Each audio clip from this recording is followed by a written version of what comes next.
This is the Janine Bolon Show.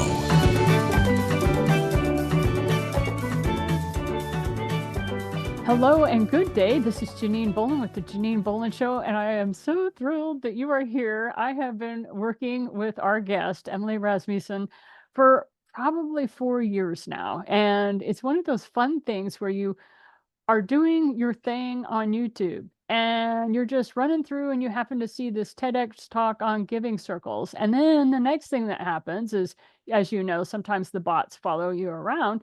And on LinkedIn, I see something about a giving circle for Longmont. And you guys know I'm in Colorado, and we happen to be a very philanthropic based sort of state. Many states are. But I just wanted to share with you that Emily kind of found me and said, hey, do you want to join a giving circle? And she invited 23 other strangers that I had no idea who we were. And if you're wondering, Janine, why are you talking about giving circles? Well, just a second. If you remember, I wrote, ditch your debt while banking bucks. Remember the 60-40 rule that started back in 2005 with money? It's not just for rich people. I've talked enough about it. I'm not going to bore you guys with it. But this book has 10% of your money needs to go to philanthropy. And I told you the story about how in 1982, I was writing $1.63 checks to nonprofit organizations of my choice, dreaming of the day that I could keep adding zeros. And to this day, it's still a fun little game for me to keep adding zeros, but I always use 163, and then I start adding zeros because that was something I dreamed about back in 1982. So you guys remember the story.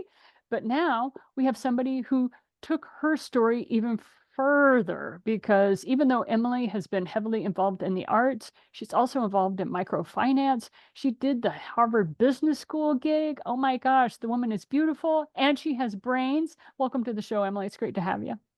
Thank you so much, Janine. It's wonderful to be here. And what a wonderful introduction. Thank you. You're very welcome. Now, let's get down to the meat and potatoes of this thing. Philanthropy is a huge part of my life. I never could make money just to make for money's sake. It wasn't, some people like to use money as a game, and I don't resent them at all. I'm like, you drive on, it's like a tote chip, they're figuring out, how much better am I than the other salesman or what A way have of you. keeping score, right? Keep score, right? And it was like, so money for them is a game, right? Yeah. But for me, I could never get into that mindset, even though I was very much in business. And so having a philanthropic cause, though, was something that I always looked for. And like I said, dollar and 63 cent sort of checks didn't go far. But to me, it was the point and the habit that I wanted to make sure I always was working for more than just myself. I could progress much better that way.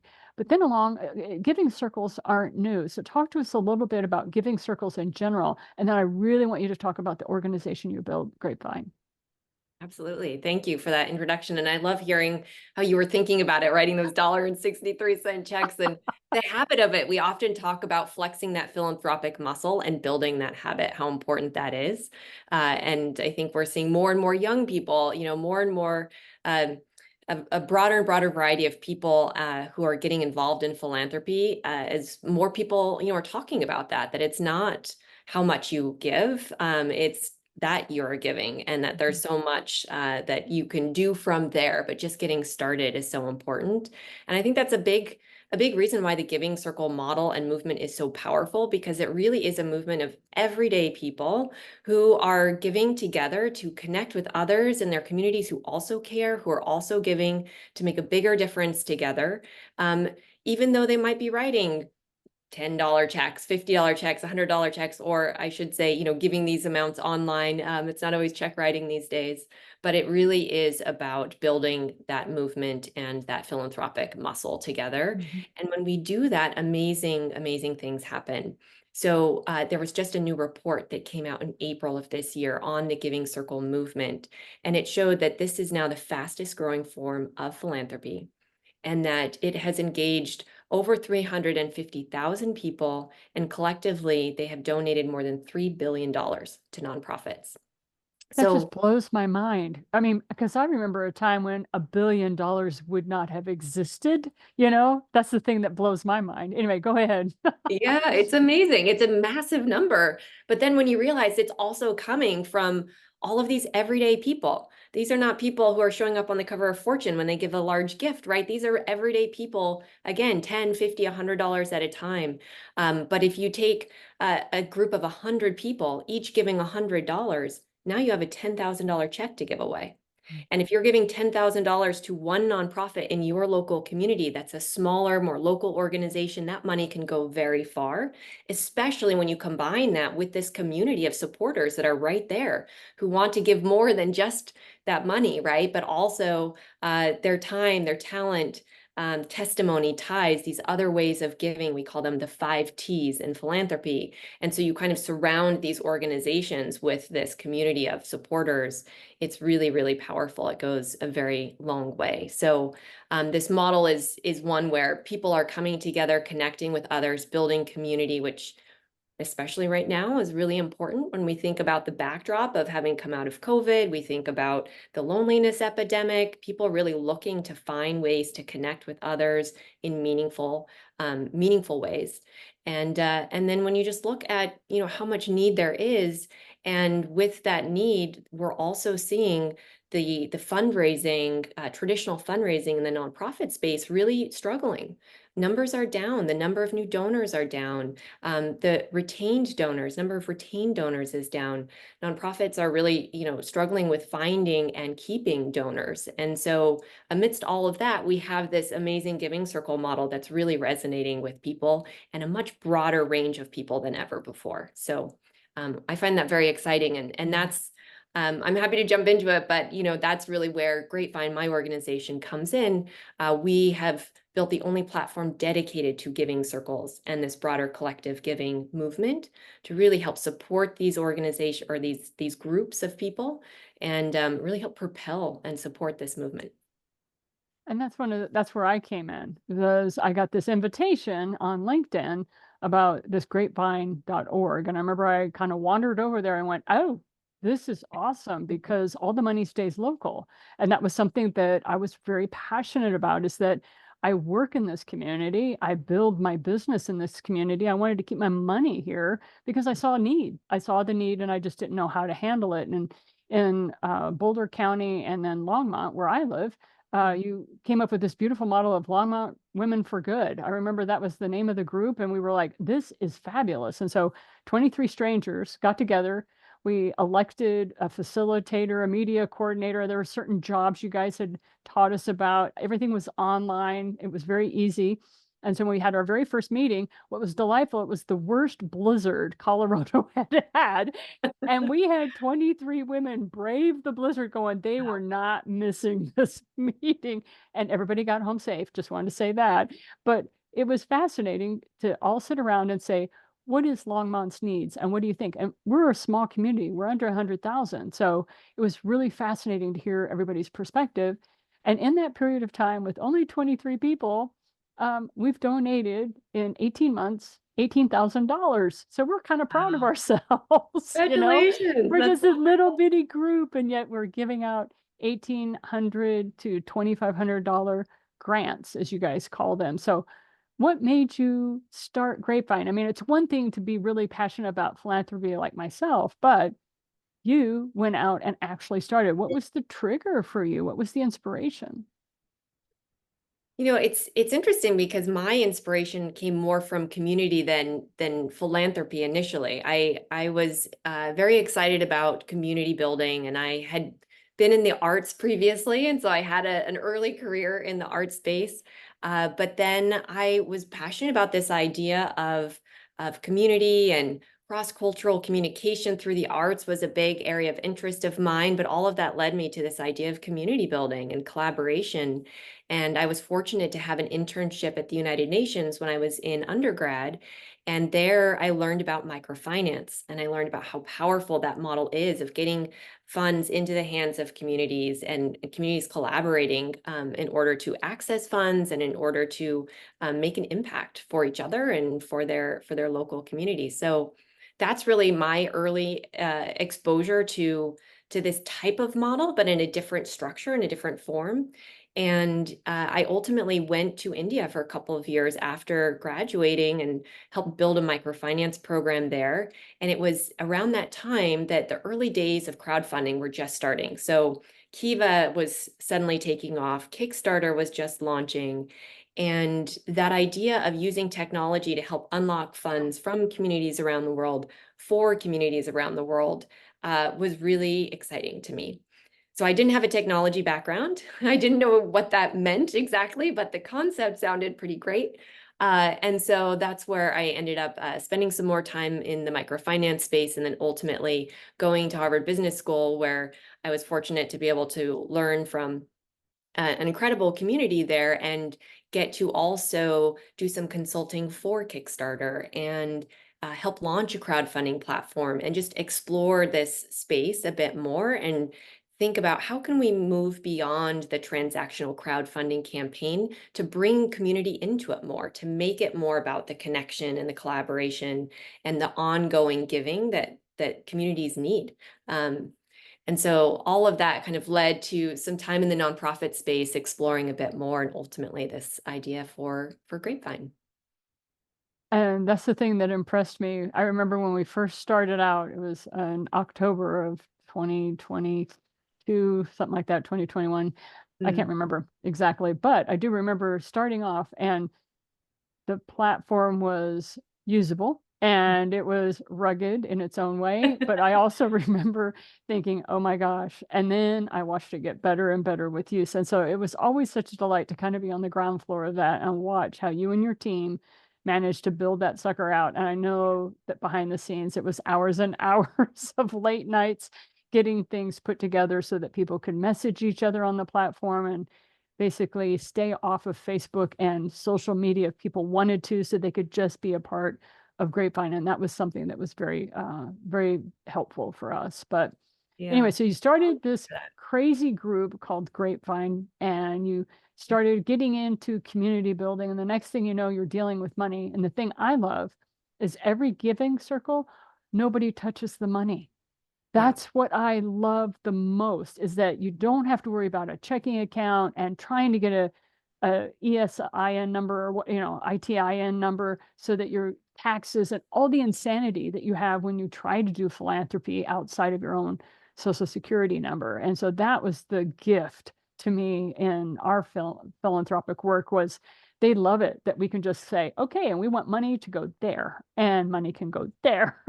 and and you guys like handle it in the background. So who came up with that brainchild? Where did that come from? That is huge to me. Yeah. Oh, thank you. I think that's a big part of the crowdfunding concept, right? Which is that, hey, if many people giving a small amount can actually create a huge impact, it can launch this program, can fund this project, all of these things, but the mechanics of that is quite complicated when you're trying to move much smaller amounts of money and pull those funds and direct it to a particular thing or organization. And so I think that is where technology is so great, where it can democratize. We often say technology can democratize access because it can make all of those small dollar donations possible to process in immediately, right? And pool this money and get it to these nonprofits in a way that just isn't possible otherwise. And we actually, in our early days of experimenting with what Grapevine would look like, I had been coming at it from the crowdfunding side of things with that concept in mind, but building more community into it. I had never heard of a giving circle before, Janine. That was a whole new concept to me too. And it was really only when a few giving circles discovered us, as we were early, very early days, even, before you discovering us, experimenting with this idea. And they reached out and said, what you're building is exactly what we need. And can you also please build this and this and this, right? So I sometimes like to say that Grapevine was built by and for giving circles in many ways. And I think what that enabled us to do was just build it in such a thoughtful way that it really did meet those needs of those giving circles. And one of the things we heard loud and clear early on was that the money thing was just such a challenge. No one wanted to hold the money, and then people wouldn't be able to get a tax receipt unless it went through a charitable entity. a lot of community foundations do wonderful work, but they're not really, many of them are not really set up to handle this many small dollar donations. So many of them wouldn't support giving circles, or struggled to do it. So it was just very clear that this was uniquely a place where we could come in and create some real value with the technology, but also with raising awareness, with creating a space where people could find giving circles, could learn about them.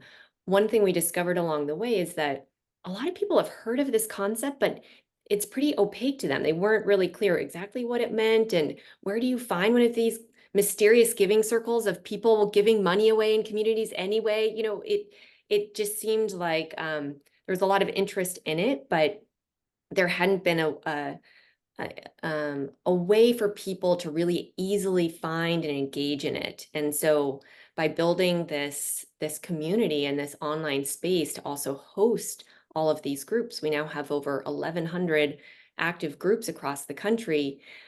We like to tell people we are a home for you to come and find and join a giving circle or start your own and just be part of this bigger community and movement. So we're really trying to make it visible and accessible for everyone, as well as just a lot easier to get started in a couple minutes and manage it and build it by automating so many of those nuts and bolts things like the payments. So Exactly. So yeah, that's just one of those things that you look for. It's like a software package. You're looking and looking for a software package, and you finally find it, and you're like, oh, thank heavens. I knew somebody was smart enough to finally figure this out. Well, and that's what you've definitely done with the Giving Circle. So before we came on, I want to bring in my authors here for just a minute. As you guys know, I work with authors, author podcasting, how to be a standout guest and take your book on a virtual tour, as well as Publish Profitability, the Author's Guide 2.0. And the reason I'm bringing my authors in is Emily was talking to us about a giving circle. And so I have this crazy idea, and I haven't talked to my team about it yet. And this is in the rough stages, but she's going to refer me to an author who started a giving circle with his readers and with people. And I'm willing to do the same if I get enough response back from this. So if you're listening to this and you would like to be a part of a giving circle, then definitely email me, get in touch with my team. And we'll talk to Emily about how we go about building an authors-based giving circle, or beta readers, my beta readers. If you guys want to be a part of this, definitely jump in. And we'll definitely focus it on how we can get literacy, because that's a big thing for me, is all about literacy, being able to educate people. Because if you can read, the world is your oyster. You can learn anything. And I know people say, yeah, but you can also watch YouTube. I'm like, yeah, but then when you run into problems, you definitely want to read the guide. Anyways, so talk to us a little bit, Emily, about one of the more successful giving circles that you're aware of. Yes, happy to. So this group is called Liberated Capital, and it's a giving circle run by an author. His name is Edgar Villanueva, and he wrote this book about liberating capital and about deploying more capital to, in particular for him, focused on Native American communities across the country. And he wrote this book, and it was received incredibly well, and he was going around doing all of these book talks and sharing more about this work and this mission. And he would have people come up to him afterward and say, you know, this is wonderful, and I love your thought leadership. How do I get involved? How do I support? How can I help? And he would say, oh, well, here are 3 organizations that are doing great work. Go home and look them up and donate to them, or, you know, get involved, maybe volunteer if you can. And he realized at a certain point that by the time people got home, they weren't going to remember to look up the organizations, remember their names, right? Let alone donate to them and get involved. So he said, I need a better way to connect with this community that was really connecting so directly with him and his thought leadership, while also, like, through this process of all coming together around this cause, around this work. And so we connected early on in our development as well, and we helped him to launch his giving circle, and now they have over 600 or 700 members. They have moved over $9 million as a community. I love that. It's amazing, right? And what's interesting about his model too, Janine, some giving circles, like we talked about earlier, everyone gives the same amount, right? 100 people, we all give $100, so now we have a $10,000 check. Well, not all giving circles work that way. That's a very popular model, but some say give whatever you can. Or to your point earlier about 10%, give a certain percentage of your income or wealth whatever that is for you, right? So that we are open to all of these different capacities, and so his is open in that way. So he has people giving $5 a month. He has 6-figure, 7-figure gifts, one at least that I know of, that have come in as well. And his whole approach with this is we're all in community together. We're all contributing and we're all learning and part of this work and furthering this work together. And it's just been beautiful to watch. And I know it's a really key part of how he thinks about his personal brand building and messaging and impact, and part of where they're going in the next phase. But it's been exciting for us to see, and it's something that we're excited to share with more authors who have a kind of a cause or a particular community around some shared interest or desire to make a difference or give back in some way, because we think that it can be really successful for community building and impact building at the same time. So happy to Sounds fabulous. support anyone interested in it. Yeah. So anyone who might be interested in starting a giving circle, we'll make sure that Emily's contact information is in the chat or down below the show notes. And just wanted to let you know that I'll be putting Longmont Women for Good, so you can go to our group and see what we're doing. And it's really easy to start your own giving circle. It's not a real time drain like certain organizations can be. And I actually run multiple businesses and still am a facilitator for the Longmont Women for Good. So, it does work, and you have a good team that can help you out with Emily. So anything else you want to share with us about giving circles or philanthropy in general before we go? Oh, I think that what we see with philanthropy, and this comes back to what you were saying earlier a bit around flexing that philanthropy muscle and just getting in the habit of it. It's not about the amount, but it's about making that effort and being involved. And we see that just has ripple effects, for members. In the same study that just came out, people who are involved in giving circles really feel that sense of belonging and connection, and it has ripple effects of the network building that they're able to do in their own kind of social connections and professional connections.